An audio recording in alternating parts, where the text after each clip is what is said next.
Olá, seja bem-vindo a mais um podcast Supremo na Semana com as principais decisões aqui do STF nesses últimos dias. Nesse episódio você vai ver que o STF suspendeu o julgamento sobre limites para quebra de sigilo de pesquisas, de buscas feitas na internet. Os ministros também definiram como deve ser feito aquele formulário de nascido vivo que é expedido pelos hospitais. E a Corte ainda reafirmou o entendimento de que a exploração de loterias depende de licitação. Eu sou Alessandra Castro, jornalista, editora-chefe do Jornal da Justiça, junto com a Hanna e com o Mauro. Eu ia começar pelo Mauro e com a Hanna, fiz a confusão com a Hanna e com o Mauro. Vou te deixar por dentro de tudo isso e muito mais. Eu sou Hanna Gomes, advogada, consultora da Rádio e TV Justiça, e com vocês, com o Mauro e a Alessandra, vamos acompanhar a Semana do Supremo. É isso, eu sou Mauro Burlamac, jornalista da Secretaria de Comunicação Social do STF, e vou ajudar a Hanna e a Lé a contar essa semana aqui na Corte. Vamos lá, então vamos para o destaque da semana, que foi uma cerimônia que aconteceu ontem aqui no Supremo, ontem, quinta-feira, né? Para quem não sabe, a gente grava esse podcast na sexta. Uma cerimônia de divulgação de decisões sobre judicialização de medicamentos. Na verdade, essa cerimônia marcou o fim, né, do julgamento de 2 recursos de repercussão geral ligados ao fornecimento de medicamentos pelo SUS. Momento importante aqui na Corte, com a participação de vários representantes, né, da União, a Advocacia Geral da União, enfim. É um tema, a judicialização dessa questão de medicamentos chega muito para o Supremo, chega muito no judiciário como um todo, né? Uhum. As pessoas, né, se sentem no direito, não tem um medicamento no SUS, não tem disponível, né, a Anvisa não liberou e eles querem um medicamento e é caro, não tem condição de pagar, isso tudo cai na justiça. Né? E aí vai se avolumando na justiça, casos vão chegando no Supremo Tribunal Federal, então assim, é um tema muito complexo. E aí quando se consegue o medicamento, quem vai pagar? O Estado paga, mas o Estado quem? A União, o Estado, o município. Então esses 2 recursos trataram desses 2 temas. Quais medicamentos devem ser fornecidos, né? Podem ser fornecidos a partir de um relatório médico, ou seja, né? Ele tá, como é que é, Hanna? Ele está no SUS. Ele é liberado pela Anvisa, mas não está no SUS ainda. Esse é o tipo de medicamento, né, que está em discussão. Exatamente, nessas ações, né? Uhum. Mas a cerimônia, de fato, ela destacou a judicialização da saúde. Né, o que a gente tem lá no artigo 226 da Constituição, direito à saúde, pleno acesso à saúde para todo cidadão brasileiro. A gente tem o Sistema Único de Saúde, que é um dos únicos sistemas do mundo, né, que fornece acesso à saúde de forma gratuita e plena a toda pessoa, inclusive ao estrangeiro que esteja no país. Esses medicamentos estão dentro desse sistema SUS, que deveriam ser fornecidos de forma gratuita, atender à dignidade da pessoa humana que está precisando ali daquela assistência à sua saúde, como elemento dessa dignidade. Então, a judicialização da saúde vem sendo tema dentro do judiciário em diversos processos e, por isso, o destaque aqui da celebração do fim desses julgamentos, né? Mas os ministros deixaram bem claro que ainda há uma grande discussão sobre os preços dos medicamentos, sobre quem deve legislar sobre essa matéria, sobre a competência dos municípios também dentro da sua esfera, das secretarias municipais de saúde, das secretarias estaduais de saúde, dizendo que a saúde é de fato um direito constitucional, não deve ser cerceada e deve-se evitar a judicialização. Né? Deve-se buscar aí o consenso, a conciliação e os outros mecanismos de fornecimento da saúde, da plena saúde por meio do medicamento, sem necessidade de judicializar. Como você trouxe, Mauro, os preços de medicamentos, até mesmo quais medicamentos são fornecidos e habilitados pela ANS, também é pauta do Supremo em vários processos. Então, essa discussão ficou muito celebrada, né, o fim desses julgamentos, mas também abriu a porta para que os juízes de primeira instância, para que os secretários de saúde estaduais, municipais, percebam que não é justo para o cidadão brasileiro judicializar ou ter um empecilho, um obstáculo ao acesso à saúde que é garantido na nossa Constituição. E o interessante é que são acordos, na verdade, que se chegaram, uma conversa do judiciário com o executivo, com o legislativo, porque o Supremo pode tomar determinadas decisões e mandar cumpra-se. Uhum. Mas situações como essa, que são muito delicadas, muito sensíveis, e abrangem várias áreas complexas, não adianta você decidir e mandar cumprir. Você tem que tentar ajudar como é que vai se chegar nisso. Às vezes ouvindo, né, Mauro, foi o chamamento, né, a gente está tendo uma nova onda no Supremo de audiências públicas, audiências de conciliação, audiências de contextualização. Os ministros são juristas, às vezes a gente não sabe tudo sobre todas as matérias, então a gente precisa do auxílio de especialistas, de técnicos, pessoas que são de áreas específicas, e é isso que os ministros estão fazendo, chamando pessoas de fora do judiciário para compreender melhor a situação e poder decidir da melhor forma, aqui em forma de acordo. É isso. É isso. Então vamos para os nossos julgamentos do plenário na semana. Começar por um julgamento que vai definir, um julgamento importante, que vai definir limites para a quebra do sigilo do histórico. Na verdade, são aquelas buscas e pesquisas que a gente faz na internet. E se, enfim, as pessoas devem ter acesso ou não a isso que o usuário, as pesquisas que o usuário está fazendo. Eu acho que vale a gente lembrar que esse caso concreto que está sendo analisado pela Corte envolve um recurso do Google, né, contra uma decisão do STJ, o Superior Tribunal de Justiça, que manteve autorização para quebra de sigilo de todas as pessoas que fizeram pesquisas relacionadas à vereadora Marielle Franco, tudo isso dias antes do assassinato dela e do motorista Anderson Gomes. Isso, aí o Google recorre dizendo que essa quebra de sigilo de todas as pessoas viola a privacidade. Intimidade, assim, é genérico, é indeterminado, você vai pesquisar todo mundo, isso vai virar uma Como é que vai perseguição. ser feito? Quais seriam os parâmetros, né? Isso, exatamente. Então esse é o argumento do Google contra a decisão do STJ e a decisão do juiz, né, mantida pelo STJ, e aí então a gente teve o começo do julgamento com o voto da relatora, que é a ministra Rosa Weber, que entendeu que sim, que há um abuso se você permitir essa pesquisa com todas as pessoas de uma forma indeterminada, para ela isso violaria a privacidade. Tá? O voto dela, a ministra já aposentada, permanece valendo, mas aí na sessão agora a gente teve o voto do ministro Alexandre e do ministro Cristiano Zanin, né, Hanna? Exatamente, a gente teve o entendimento aí do que é a forma de quebra de sigilo. Deve-se pedir uma autorização. A autoridade policial que estiver investigando, ou o próprio Ministério Público, deve pedir uma autorização judicial. Isso é pacífico. Mas essa decisão judicial, ela pode ser tão abrangente dessa forma, como foi nesse caso específico. Quebra-se o sigilo de um número indeterminado de pessoas. Qualquer pessoa que tiver pesquisado palavras-chave, como Marielle, como deputada federal, como alguma circunstância que o evento envolva, que ela ia participar naqueles dias, que envolva né? esse caso específico, todas as pessoas que fizeram essas buscas vão ser investigadas. Então, a questão foi, essa decisão, ela é genérica? O que seria vedado pelo artigo 93, inciso 10º da nossa Constituição, inciso 9º, perdão, não pode se determinar buscas, quebras de sigilo, violação de direitos ou invasão, quebra de um direito fundamental, invasão a direito de privacidade, intimidade, também a lei do Marco Civil, com base numa decisão genérica. Foi o que entendeu a ministra Rosa Weber. Quando há uma quebra, tem que se dizer quem é o sujeito que eu vou quebrar. Quem é o sujeito, porque há indícios mínimos para aquela investigação prosseguir com relação àquela pessoa determinada. Certo. Isso é a lei processual penal e é assim que entendeu aqui, neste caso, a ministra Rosa Weber. Certo. Porém, o ministro Alexandre de Moraes, quando abriu a divergência, acompanhado já pelo ministro Cristiano Zanin, trouxe a possibilidade de inverter a interpretação no sentido de não é uma decisão genérica, porque eu estou delimitando. Eu estou delimitando, o juiz que deu essa decisão, ele delimita quando ele diz, eu estou buscando apenas as pessoas que fizeram esse tipo de busca. Então, esse foi o entendimento do ministro Alexandre de Moraes para entender que a decisão que quebra um número indeterminado de pessoas não seria de fato indeterminado e, portanto, a decisão não seria genérica. Sim. Essa foi a interpretação dada pela divergência.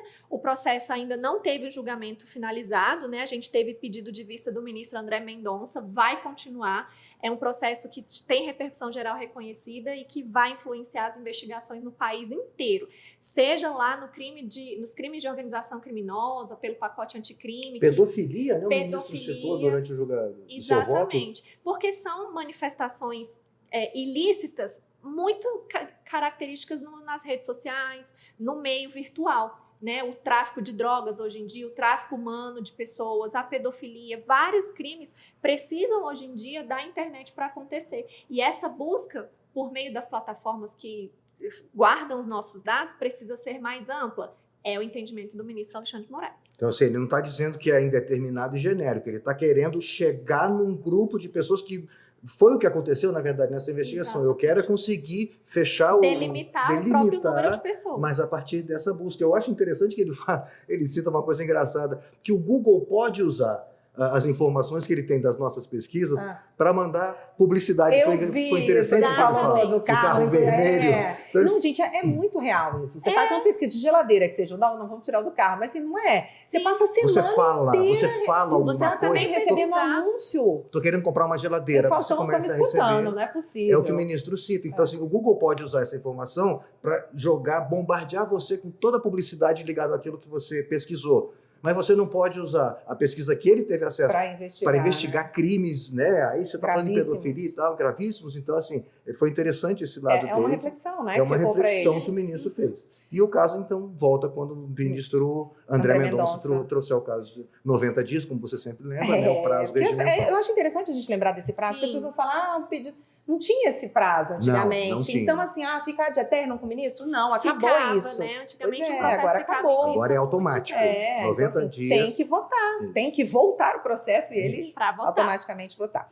Então, vamos para o próximo. Vamos falar que o Supremo definiu a declaração de nascido vivo. O que é essa declaração de nascido vivo? É aquele formuláriozinho expedido pelo hospital na hora do parto da criança, que obviamente nasceu vivo. E esse documento depois é usado para que o cartório emita a certidão de nascimento. O que o Supremo definiu? Que esse documento deve incluir ali termos que atenda a comunidade transexual, é isso? Deve incluir termos inclusivos. Ótimo, mas é isso, mas né? É exatamente isso. Ele diz assim que o termo parturiente, como consta hoje, deve ser, a partir de agora, substituído por parturiente / mãe. E no campo do responsável legal, deve ser, que hoje é até de preenchimento opcional, né? E permanece assim. E se for preenchido, que deve ter, e que deve constar ali naquele espaçozinho, deve ser alterado para responsável legal / pai, certo? Isso. É isso. A alteração de parturiente já é uma alteração recente, porque antigamente constava-se apenas pai e mãe e considerava-se uma nomenclatura excludente, né, que excluía a comunidade transexual.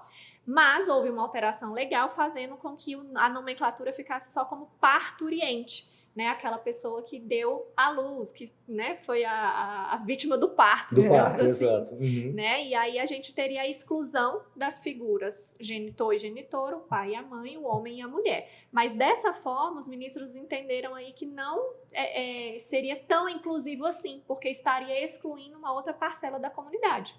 E aí, colocando a opção, e aí cada um vai poder escolher dentro da sua liberdade, dentro desse Estado democrático de direito, onde o Estado tem que ser menos intrusivo, né, menos intervencionista, dando a opção para o cidadão escolher se ele quer a nomenclatura ali veiculada por ele mesmo, né, tendo a opção parturiente / mãe ou responsável legal / pai, porque o pai, a gente sabe, infelizmente, também é facultativo e na circunstância do Brasil, onde um grande número de pessoas ainda são registradas sem o nome do pai. Sem o nome do pai. O interessante é que a mudança para parturiente, na verdade, até hoje, chegou-se a se cogitar de perda de objeto, mas o ministro Fachin trouxe uma questão interessante. Essa mudança foi administrativa, né? E aí pode voltar atrás daqui a pouco. Então tem que ter uma decisão jurídica do Supremo dizendo para constar parturiente / mãe.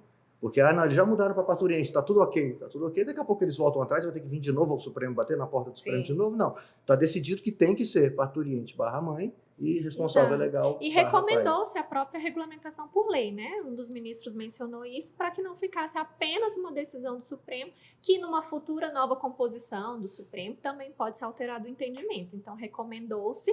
A gente não sabe aí se vai ser uma imposição do julgado, né? Mas ficou recomendado. E aí, só lembrando que essa decisão, essa conclusão de julgamento, foi numa DPF que discutia a questão do atendimento a pessoas trans e travestis no SUS, né? O atendimento médico a ser dado a essas pessoas que estavam...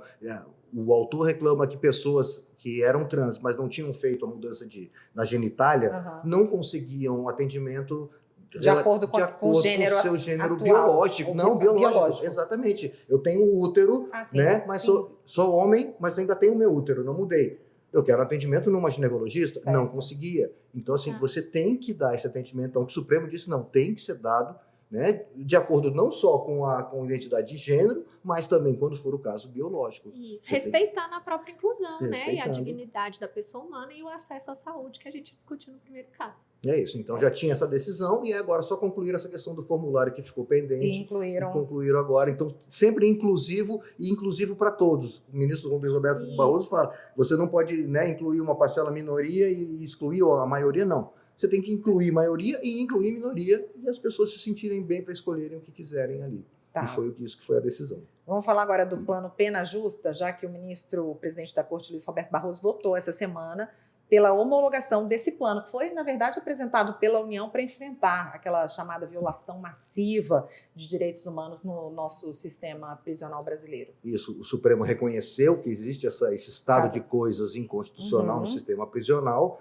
numa decisão, numa DPF, a 347, julgou o caso, tomou a decisão e deu um prazo para que a União apresentasse um plano para combater, então, essa inconstitucionalidade, essa situação deplorável. O ministro cita dados ali do que acontece no sistema prisional e até conversava com a Ana aqui antes da gente gravar, essa questão interessante de, primeiro, o Supremo poderia aqui decidir e falar, pronto, se virem, cumpram a decisão.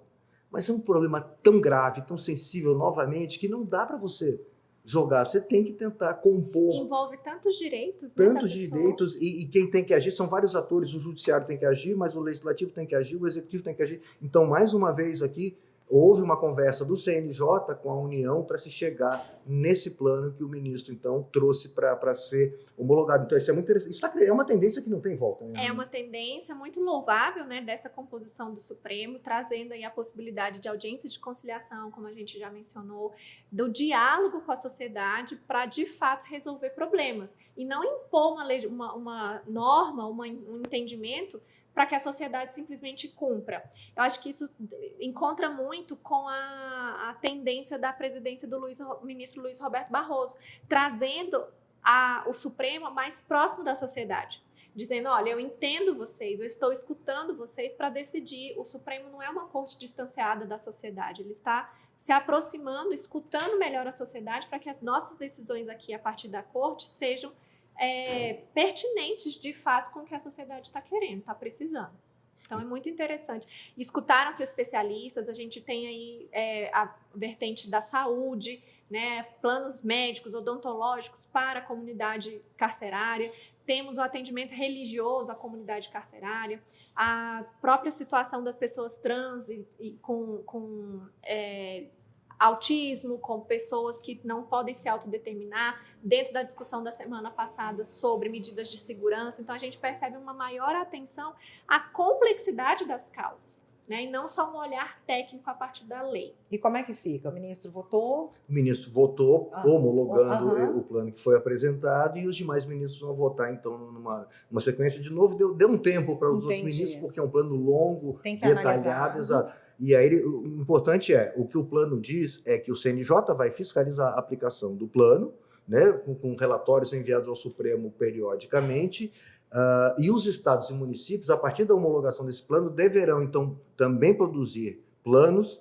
que vão seguir as linhas traçadas nesse plano aqui geral, mas seguindo as suas características regionais, né, específicas. Isso. Eu acho importante a gente só destacar que foram determinados 4 eixos que devem ser atendidos, que deve se prestar atenção para a formulação do Plano Nacional. Vou citá-los. A gente tem o controle de entrada e saída do sistema prisional, ou seja, entrada e saída, quem entra, quem sai, qual é a melhor forma de prender, a melhor forma de progredir de regime. Então, entrada e saída são 2 eixos. A qualidade da ambiência, a qualidade do local, né, onde as pessoas devem cumprir sua pena de forma digna para manter a sua dignidade e prezar pela ressocialização, e também a estrutura prisional.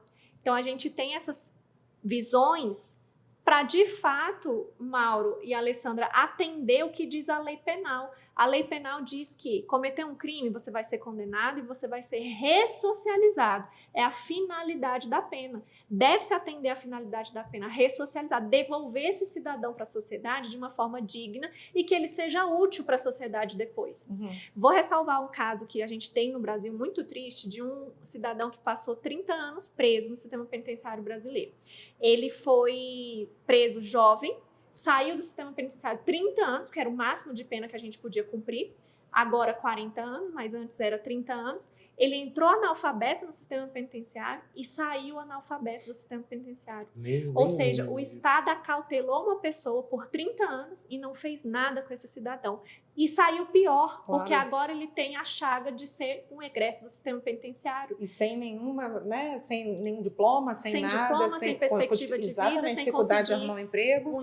Então, o Estado não pode simplesmente retirar e virar um galpão de pessoas. O ministro Luiz Roberto Barroso disse uma frase que me marcou muito. Ele fala: a pessoa condenada é privada de liberdade, não da dignidade. Quer dizer, isso foi muito você não marcante. pode tirar a dignidade da pessoa. Você vai mantê-lo preso porque ele cometeu um crime, mas você vai ressocializar, você vai educar, você vai fazer com que ele vai tentar fazer ele voltar uma pessoa melhor. É isso que a gente quer, né? A gente não quer que a pessoa depois, a gente quer justiça, cumpra pena e depois essa pessoa simplesmente volta para a sociedade. Nem como sociedade nós queremos isso, nós queremos de fato a ressocialização. É isso.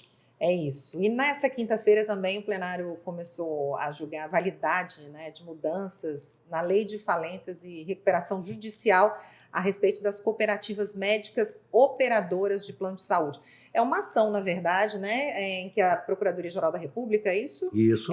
Apontou uma série de irregularidades, não é isso? Na tramitação do processo. Exato. Então, é uma questão ali mais da questão jurídica, formal da coisa. É o devido processo legislativo, é isso, Hanna? Isso, a processualística, né, das Nossa, leis. são muitos termos que a gente aprende aqui. A gente vai aprendendo, é isso. Existe uma tramitação, está regulada em lei, está nos regimentos internos da Casa do Supremo e do Senado e da Câmara dos Deputados e também prevista na Constituição.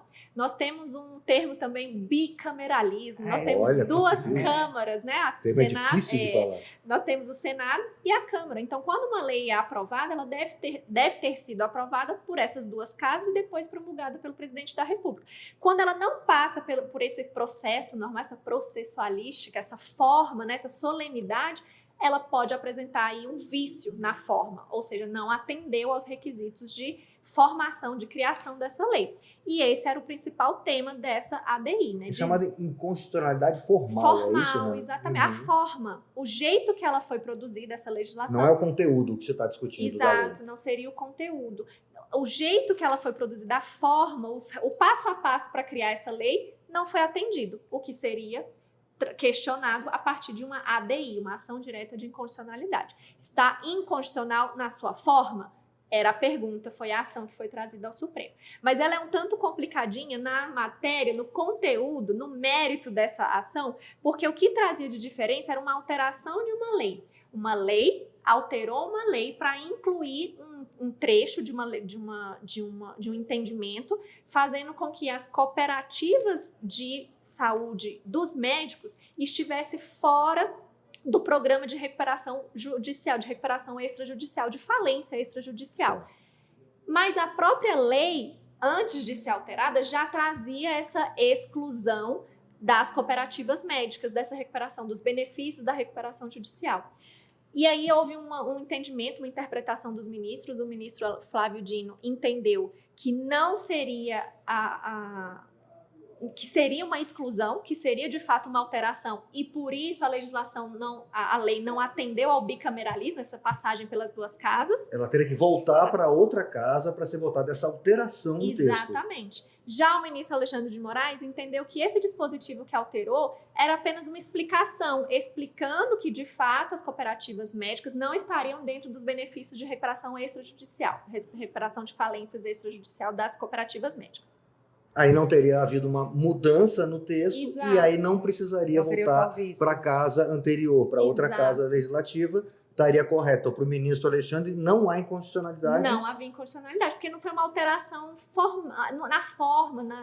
no conteúdo do tema. Então, não precisaria voltar, atendendo, então, ao rito da criação da lei. E o ministro Flávio Dino entende que houve alteração, é uma emenda que nós chamamos aditiva, acrescentou texto. E, portanto, deveria voltar. Deveria voltar para ser votado. Os dois únicos votos na sessão foram Só foi iniciado o julgamento, certo? Só foram esses. A gente vai esperar para saber se é, de fato, uma mudança no conteúdo, o que traria aí a necessidade de voltar para as casas do Congresso para aprovação, ou se foi só uma mudança interpretativa, uma redação, e não precisaria mudar aí a forma de criação dessa lei. Perfeito. Tá, agora vamos partir para uma decisão só do plenário virtual, que os ministros reafirmaram o entendimento da Corte de que a exploração de loterias por agentes privados depende de autorização estatal precedida de licitação. Se a gente está falando reafirmaram um entendimento, é que a Corte já tinha um entendimento sobre a matéria, mas agora ela foi julgada sob a sistemática da repercussão geral, não é isso? Que abre aí parâmetros a serem seguidos para, enfim, todo o Brasil, todos os processos judiciais, certo? É isso. E é um tema que a gente traz porque apostas, loterias e bets, mexe com muita o tema gente. está em alta, na verdade. verdade. O Supremo está lidando com esse tema. A audiência pública, que a gente está falando que tantos estão acontecendo, vai ter uma audiência pública agora próximo sobre bets, a questão das bets, né? A questão de loterias. Também processos tratam disso há muito tempo no Supremo e seguem sendo tratados, então assim, é um tema que está muito em alta. Então, pelo menos uma coisa a gente pode dizer, o Supremo entendeu que empresa privada, já entendia e reafirmou agora com repercussão geral, valendo para que todos entendam e sigam isso, uma empresa privada não pode fazer loteria, entendeu? Explorar de forma autônoma. O Estado é quem deve passar para a empresa privada, por meio de uma licitação, autorização para que ela possa trabalhar. É porque o monopólio da loteria é do Estado. Só o Estado pode usar das loterias, né? Fazer apostas por meio... E os recursos da loteria também são voltados para o Estado, né? Em uma certa medida, em uma certa alíquota, proporção. Então, por esse monopólio, empresas privadas não podem, de forma autônoma, criar loterias. Né? A gente teria aí que ter a concessão por parte do Estado a partir de um processo licitatório. E eu achei interessante um dos argumentos da empresa no processo é que ela fala, mas existem outras empresas que fazem isso de forma autônoma. E aí o ministro Luiz Roberto Barroso, mais ou menos diz assim, não é porque os outros estão fazendo errado, que a gente está autorizando. Não pode, o que acontece é isso. Então, nesse caso aqui agora, ele desaplicará o caso concreto e com repercussão geral. Então, se tem outras empresas atuando dessa forma, uma hora isso vai acabar. Até porque tem um impacto econômico também, né? Sim, o tema está muito em alto. O tema realmente de apostas e loterias tá muito, e tem muita coisa no Supremo tramitando, e a gente ainda vai falar sobre isso aqui no nosso podcast. E o que a gente pode esperar para a semana que vem? Você já adiantou que tem uma audiência pública dia 22? Dia 22 tem audiência pública. A gente tem sessão na terça-feira da primeira turma. O plenário discute o que estava na pauta até essa sexta-feira, que é o dia que a gente grava. São recursos na questão do julgamento do novo Código Florestal, que é um tema que sempre atrai muita atenção, né? A questão de isso aí você meio está falando ambiente. do plenário virtual, isso né? No plenário físico.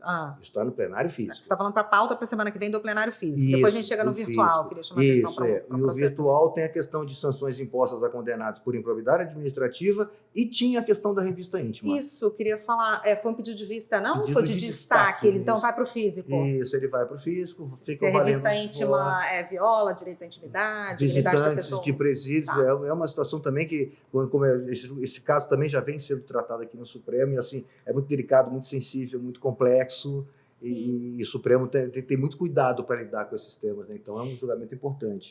Só ressaltando que essa temática também está lá em uma das discussões do plano da pena justa, porque trata da dignidade da família do preso, né? Quando vai à visita, então traz esse olhar de proteção para toda a sistemática do sistema penitenciário brasileiro. Por exemplo, mexe com as estruturas de scanners corporais, de staff da Polícia Penal para poder fazer a busca, capacitação das mulheres, agentes para poder fazer a busca. Para fazer aquela...